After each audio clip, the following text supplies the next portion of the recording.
sir. Welcome back. Today we have the championship weekend. Gentlemen, we have made it super far into the season. We're in late January. What we predicted last week, we all were on Denver. Obviously, a lot of controversial calls in Denver.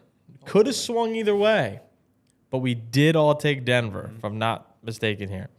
This is just what I know I did. down. I don't know. You're No. the guy that keep track. I just write them down as I we go just be through. saying things.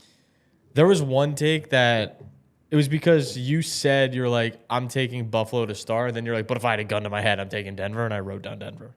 So it's like you kind of Shout out split, real but like, threats. shout out like life or death. Shout out a guy who gets scared by threats like that. all I gotta say is one team, and I'm like, but also the other team. Then Nick took Niners +7. I also took Niners +7. Mo took the Seahawks -7. We got games left. Nick took the Patriots -3, while J-Mo also took the Patriots. Yo, he's just taking all my picks. And I took the Texans +3. Then we all took Chicago +3.5. That cash. Yeah. Overtime win, field You goal. went 4-0 or 3-1. No, Mo didn't miss. Jared, enjoy that posture. You earned it. So obviously this week we have our championship previews. I mean, wild card in divisional round, conference mode. Woo! Yeah, we've been cooking here. So we have Patriots and Broncos. Stidham, obviously, is going to be the quarterback now for the Denver Broncos after they came out and announced Bo Nix will now be out for the remainder of the season with an ankle injury that honestly couldn't even see it on film. Couldn't see it when it happened in the game. It might have been one of those. shocking I haven't really things. looked too much into the injury, but I feel like it's one of those that maybe is not overly major, but like you just have to get the surgery. Yeah, probably is. And it keeps you out. Any sort of break in your He played foot. He played more after it. No, He played one other snap. It was the second to last snap of the game where he literally just dove down. yeah, but still, like to have a fractured ankle. Also was a super preventable like situation. Like you literally have a running back. Maybe just give him the ball. But like, Adam Prentice back there, and you're out here fucking running. yeah, Bo exactly. Nix. It's insane. Makes me sick. Then we have the Rams and Seahawks in the NFC side of things at the 6:30. So first game's at 3 o'clock Eastern. Second one's at 6:30 Eastern. Rams escape in Chicago. That was a hell of a game. And the Seahawks obviously dismantle the 49ers. I mean, that was tough to watch. Seahawks are tough to judge because the sample size in the playoffs is just that one. No, yeah, like the one game. So we'll see, but they are healthy. Patriots, obviously. The Broncos also only have one game, too. And now they've stood them, so they're kind of hard to gauge. But let's start with that game. Spread is 4.5. Broncos +4.5 going into this one with the backup quarterback. It's really interesting to note because I saw someone talking about it on the internet, and it made me really think about it. It's like we've never seen Stidham like in a QB battle ever. Like Bo Nix was just immediately starter. Even when Russ was having those back and forth woes with Denver, even then Sean Payton was still like reluctant to start Stidham over him. In Oakland, it was the same thing. It's just like he's always been the second option. It's like how much confidence do you really have a guy rolling out with that? But the nice part is this defense is absolutely phenomenal. The run game started to pick up a little bit last game, so we're hoping that can still continue. But the Patriots on the other side of the ball, I mean, Mickey Mouse win after Mickey Mouse win. No, people actually hated Drake hasn't looked good. I feel like this Patriots team is almost like the Bengals when they went on their run. Like it's all like Drake May, Joe Burrow level. Like the defense is winning them the games by far and and why away. they're on the run. They're just a good team. Like Yeah. they killed free agency. They killed the draft. Like they just did good things. And it's like if they're not going to have to play against starting quarterbacks of other teams, they might just like make it all the way. It's crazy how like they're the perfect example. Like any team really can in one singular offseason all of a sudden be. Yeah. I mean, it happened with Washington last year. They hit on Daniels. They hired Dan Quinn, and they made it to the I mean, NFC yeah, you hit on your Championship. quarterback, you solve a lot of problems, But I think with the game, actually, the very first thing I did when this game dropped was take Denver at +5.5, and now it's down to 4.5. I think a lot of people were kind of talking about how, like, sure, you obviously want Bo Nix out there, but from like a Vegas standpoint, the drop off from Nix to Stidham is not massive because it's not like their team wins games through Bo Nix's arm. They run the ball a lot. They throw their running backs a lot. They win through defense, all that kind of stuff. We'll also say that that game, worst case scenario for me. So I had an open plus 1,500 ticket for Broncos to win the AFC Championship. I remember that. And then I had a Buffalo to win the Super Bowl. So it was like worst of both worlds. Buffalo gets knocked out, but then Denver also loses their quarterback. No, it's so I'm gonna end up losing both of those fucking slips. But if the Broncos pull out this win, we got a nice $750 coming our way. Here's the reason why people are the narratives are the Mickey Mouse wins for the Patriots. Carson tweeted this. Shout out Carson from Nerdsesh. The Patriots are the first team since 1987 to win a playoff game with 250 yards or fewer, 13 first downs or fewer, and 3+ turnovers. The last 30 teams to post these marks all lost by an average of 21 points. 4 yards per play. They're 3 for 14 on third down. They took 5 sacks, and they won. Yeah, I mean, literally anomaly bad. It's the easy regular season schedule, and then in the playoffs, it was just a weird year where you don't have Lamar, Mahomes. Like you don't make those mistakes against those types of teams or quarterbacks and win, but like just didn't matter this year. Like it was actually almost baffling to watch CJ be that rattled. And again, it's like all credit to Milton Williams and Barmore in there in the middle, but like he was just making bad. He was literally like, they're so sick. I was watching I did an interception review on my TikTok, and half of his throws, he was just throwing like jump shots, like fading away. So bad. Trying to make even it like happen. the normal throws were just like. He's throwing scared. He was literally scared. And like I get the O-line is bad, but at some point in time, like we saw it affected Justin Herbert the same way in the sense, but Herbert was like drastically worse O-line. And for the whole season, we saw him stick in there and just deliver throws. It's like Stroud's terrible games save Herbert a little bit. Oh my God. All CJ needed to do was not turn the ball over. They had multiple opportunities where they got the ball within their own 50-yard line and then immediately either turned it over or lost it. Woody Marks lost the ball at the 20-yard line, and CJ threw a pick at the 40-yard line going in. Like, all they needed to do was just hold on to the damn rock, and I think they win that ball game because that defense was truly so elite. But their offense was due to like catch him though. I mean, oh my God, they couldn't keep getting away with it. Yeah, Woody forever. Nico was out. He lost Schultz also. He literally threw a ball so bad. Who was the backup tight end? Literally threw a ball so bad he tore his ACL. For Stroud? I forgot. Yeah, I forget who the backup tight end was. Kane Stover? It might have been Stover. Yeah, because then they had to go their third string, who was Harrison. Bryant, yeah. And he was the third string. He played a lot of that second half. He literally threw a ball so far behind him that he like slid and his knee just instantly gave out towards ACL. So, yeah, no, that was like generationally bad ball game by CJ Stroud there. So, again, Patriots move on. Now they play a quarterback-less Denver Broncos team. So we'll see how they end up doing there. I think I'm still going to lean the Patriots in this one, -4.5. I think if their offense clicks, like they're just gonna roll them. I think have Jarrett over 202 passing yards. Really? I just think he's fine. Like I was looking at his game logs. He's like had a few games where he started. And he's like thrown over 200 multiple times. He had like a 350 banger versus the Niners a couple years ago. It just feels like a low line. I don't think Sean Payton's the guy to like play scare. Like he's gonna try and give them opportunities, and if they get in a positive game script where they are down, like he's gonna have to try and win them back. Yep. Yeah, I liked Drake May to go over 1.5 passing touchdowns. They seem to be just passing the ball within the 20-yard line when they can, and the Denver Broncos are one of the best teams in the red zone from a defensive standpoint. I mean, we watched them versus the Bills. Like, they are not an easy team to just score on. So I think Drake May's going to have to get it done through the air. He obviously had some great connections last week, even in the snow, sleet, whatever the hell that was. Barring weather, which, again, it's ever-changing as of right now. I've checked it, and it's just I've seen cold, 3 different reports. Yeah, I think it's just cold. Chance of snow, and then, like, a little bit of wind. So we'll see what it actually ends up being. Again, we're filming this on Friday, so things can change, but as of right now, that's what the report is. So I think Drake May should be fine, and we're getting it at -105. So I feel pretty good about the odds there for him to go for 1.5 touchdowns. Low key, it's a value play, but any. I thought you were going to say the same one I was about to say. You might. I mean, it's not because you're going to say anytime touchdown. I was going to say anytime touchdown. Patriots defense is +450, and that is drastically higher than the usual. So books might be itching onto something there. I'm going to take Jarrett Stidham under 4.5 rushing attempts. It's -150. So it's juicy. It's like, I don't think you should bet it straight up, but I think as a third leg in a parlay, love that. Yeah, love that Like, spot. he's not a running quarterback. No. Like, he can run 3-4 times in a game, but like Yeah. to set him at 5 rushing attempts feels way too high. I think they're just factoring in the scheme of like Bo Nix, but he's not Bo Nix. Sure, yeah. And that's like the difference. So, yeah, easily going Literally to take just that moved one. to minus 155. If you were to right take now. a first touchdown score in this game, which way you go? First guy to find the end zone. I mean, it's pretty much all Patriots. I but- think I would go with a Patriots pass catcher. Ramondre's been a fucking dog since he came back this year, dude.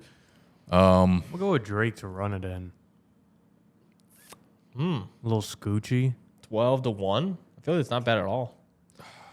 The problem with the Pats are like they're just one of those teams where there's So many there's like 7 options. guys who can get it, and anytime I feel that way, I end up going towards like the tight end.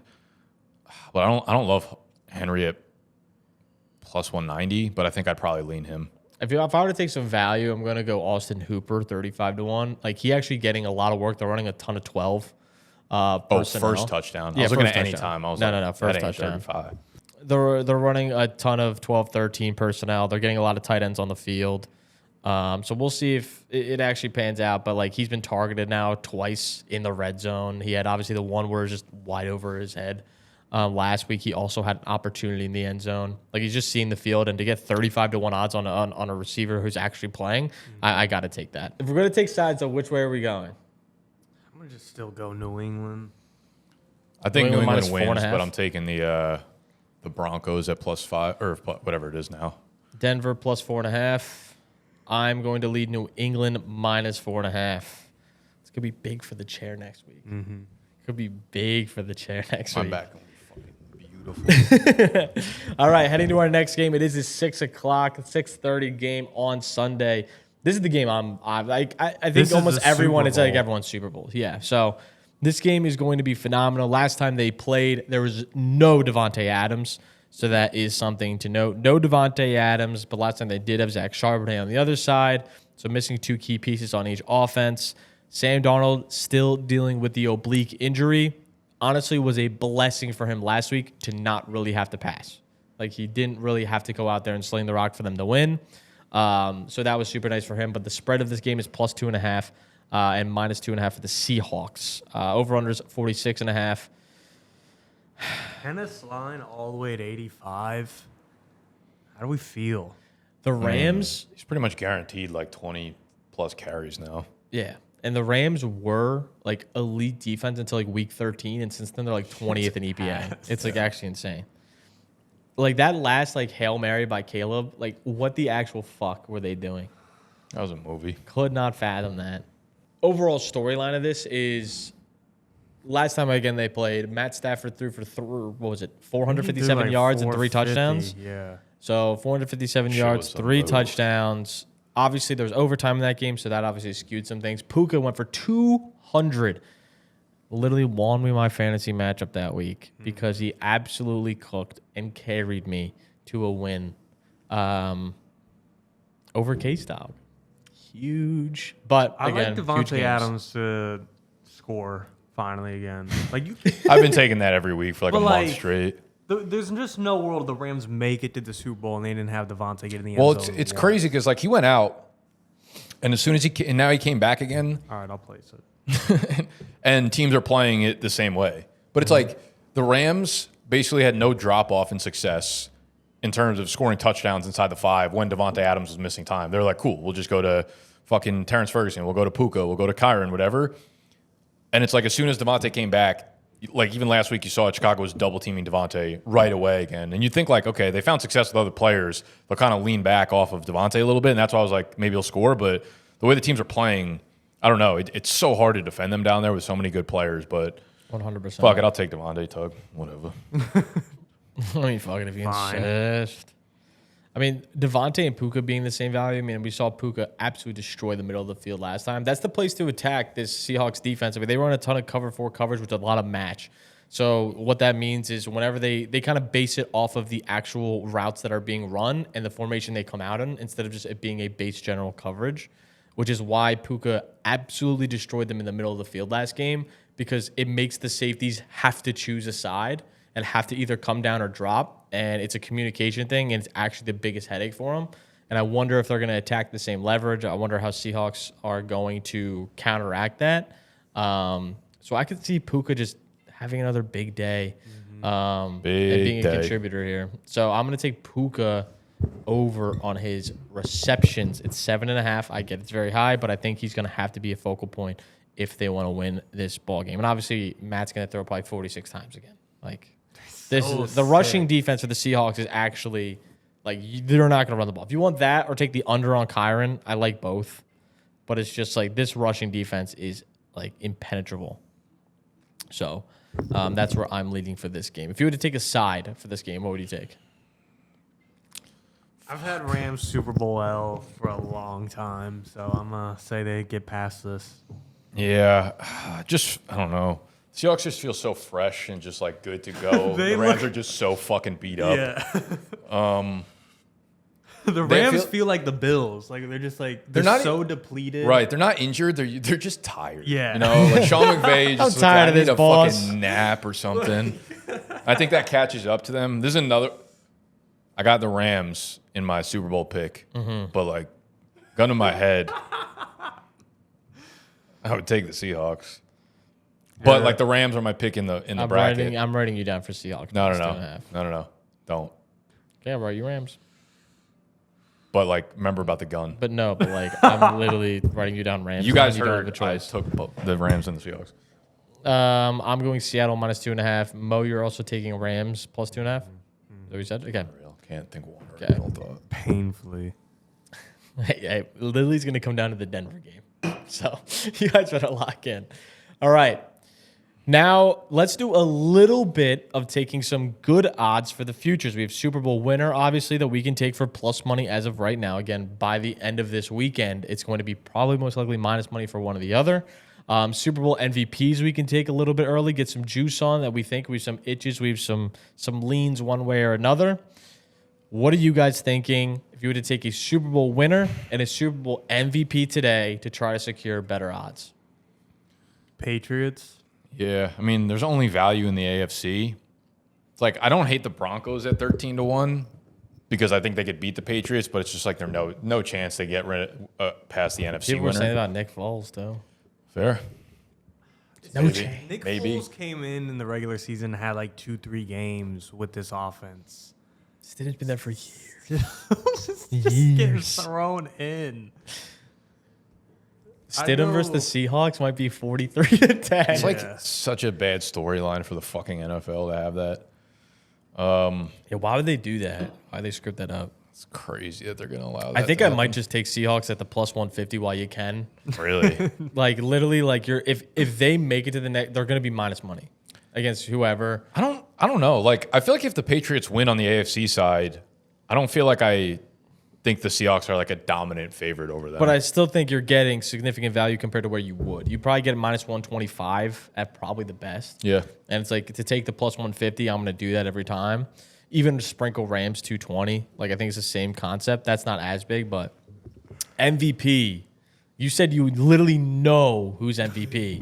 Like you know. So everybody plays this. But let me look at the list real quick. Just to double check. All right, I got it. Jared Stidham 18-1. I like Stephon Diggs +6,000. No, you don't. I'll place it right. 60-1. 60-1. If it's above 10-1. Literally just take whatever 2 zeros, throw them off. My verbiage. Yeah, if you're gonna have your own. I thought you were giving me a lesson on anything 60-1's like a bad bet. No, like how to say it. Yeah. Like if we're gonna put That's you. just not. If you're gonna have your own gambling show next year, you're a whole face of the franchise. We need you to learn how to talk. Okay. So, Mo's Monday. Leonard Williams is +12,500. What are we doing? +12,500. How would you say that? 125 to 1. Not plus. I keep you get the plus out of there. Yeah. I keep wanting to say plus. 125 to 1 odds. All right, 60-1 Stephon Diggs. That shit felt. Now I believe you that Diggs is going to win the MVP. I think it'd be sick of like amongst the top G receivers like of Diggs era, like D-Hop, Keenan, Devontae, Antonio Brown, Julio. None of them got a Super Bowl MVP. See, I kind of feel like All right, if the Seahawks get to the Super Bowl and they win, I could totally see a non-Sam Darnold player winning the MVP. Kenneth, 100%. JSN, a defensive player. I think if the Patriots get there, I think it's Drake May or no. Like, I think it's only Drake May. Yeah. Honestly, I kind of like on the Patriots like a defensive player. after he just said literally Drake May or nothing. I'm not Onk though. Yeah, like I know shit. Onk's out here using the wrong words. He going plus 125 to 1. Listen, I think I agree. I think I fully agree with it. The Seahawks make it. It won't be him. One of the sneaky ones that I like in my heart of hearts believe can actually have a shot. DeMarcus and you're Lawrence. getting good value at 30 to 1 odds is Rashid Shaheed. It sounds insane. No. But like, what if he has like Sounds that insane 'cause it Jacoby is. Jones kick return, punt return? Like he has a momentum changing play, and it's a low scoring ball game, which I could easily see with the two defenses if the I Patriots feel like and you can get like Seahawks- similar odds if they make it there for him to have a return touchdown than just calling him MVP right now. Say he gets a go ball, It's such a crazy touchdown, pull, 80 I guess. yards, I and a don't punt hate it. return. Like, Yo, people forget how close Kadarius Toney was to winning Super Bowl MVP. Sure. him and Jacoby. And Juwan Jennings almost won. Should have won for sure. Yeah. What about Cooper Kupp? 2-time Super Bowl MVP Cooper Kupp. I can already All right. hear it. Okay. I was thinking Plus if I were to take anything, 250 You to 1 go odds. you go home and make customized sound bites, I feel like, of all these things that you say you heard. I also think there's a real shot that like we could get a narrative like Rams make it, Puka wins MVP by having 200 yards again. That's the other thing. I actually Like- feel like if the Rams make it, it doesn't feel guaranteed for Stafford to win the Stafford, no. MVP either. It would be. I think it would make the narrative MVP, like Super Bowl MVP, whatever. But I think truly Puka has a real shot. They have a player if like they a have JSN who crazy- could like take over the game for sure. Yeah. So like I also lean there. So that's really hard for me. If I were to take a long shot, What's Drake May right now? he's plus 300, 300 to 1. 3 to 1. So if there's a long shot you're taking, obviously you're taking takes already. Who would you go for like the I changed long it to shot? Kupp. I would take a defensive player on the Seahawks probably. Really? Yeah, I would take an interior or maybe an edge, someone who picks up like a scoop and score fumble and then hope he gets like 1 or 2 sacks on top of I that. kind of want to take like a Denver swing, dude. Like if they win and Yeah. get in, and like Nick Bonito has like a Von Miller type of game. Because that's if Denver Like- gets there, the only way they win is by their defense. the balling defense, out. and that's Yeah, what I'm saying. makes Like I sense. feel like that's the shot you gotta live with. And like again, sounds stupid, but like a Marvin Mims kick return or something. Like like we're getting plus 200,000. Hey, you know. It's like those That are the might be storylines. guaranteed. Like a Milton Williams. I would, That would I mean, he basically That'd be won it great last for the year. brand. That'd be great for the brand. But Let me hold on a sec. Let me go on something. yo, right now, first overall pick Fernando Mendoza is minus 100 to 1. We can't be throwing in minuses now. Like, 10,000. no, No, it's just like 100 minus- to 1. Yeah. No, yeah, but like Is that what is You can't be. No, no, if no, we're gonna no, go no. 100 to, something to 1, it's no plus or minus. it's like 1 to 100. That's what It's is. minus 10,000, which would be 100 to 1. So minus 10,000 is the wrong way to say it. Well, I guess you don't say. Yeah, you never want to say 100 to 1 for a not plus money, so it's 1 to 100. Yeah. technically. Well, yeah, it is. minus. because I it'd think be you just one of keep the every minus 100. actually on that. Yeah, that's what I thought. Well, you said minus 100 to 1. Because it's like At some point, someone's got to step Yeah, up. at some point someone got to fix us in the At some point, Byron comments. Murphy When's- going to win Super Bowl MVP, and it's this When's year. the mark of no more pluses? What? Like when do you no longer use the plus? You said once you If it's hit over the- 10 to 1, so 1,000. So if it's like plus 950, you could still use 9 to 1 if it's plus 900. But like typically, if you go over Yeah, 'cause then it 1,000, would be like normally 10 it's to like 1. if you have 750, it's normally like So you could almost get 7.1. away with never using the plus. Yeah, If you're If looking it's at a like 50 markets maybe? like this, yeah. Like if it's a game, you're going to But get. like I could even say 2 to 1 to be fine. Yeah, for sure. It's just going to have games like that. Are like 2027. But not for like game spread. You don't want to do that for like game spreads. If you're also doing like plus 125, it makes it really weird. Like I'm taking 1.25 to 1. It's like that's. I'll be doing dumb. I hope you guys got educated this video. But make sure to like, make sure to subscribe, all that sort of fun shit of all time.